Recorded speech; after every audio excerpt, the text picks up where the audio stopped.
கிறிஸ்துவுக்குள் பிரியமானவர்களே, இன்றைய இறைவார்த்தை, என்னை பின்பற்றி வாரும். புனித மத்தேயு எழுதிய நற்செய்தி 8ஆம் அதிகாரம் 18 முதல் 22 முடிய உள்ள வசனங்கள். அக்காலத்தில் இயேசு திரளான மக்கள் தம்மை சூழ்ந்திருப்பதைக் கண்டு மறுகரைக்கு செல்ல சீடர்களுக்கு கட்டளையிட்டார்.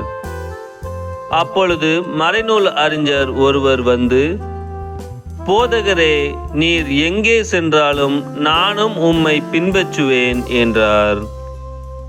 இயேசு அவரிடம், நரிகளுக்கு பதுங்கு குழிகளும் வானத்து பறவைகளுக்கு கூடுகளும் உண்டு, மானிட மகனுக்கோ தலை சாய்க்க கூட இடமில்லை என்றார். இயேசுவின் சீடருள் மற்றொருவர் அவரை நோக்கி, ஐயா, முதலில் நான் போய் என் தந்தையை அடக்கம் செய்துவிட்டு வர அனுமதியும் என்றார்.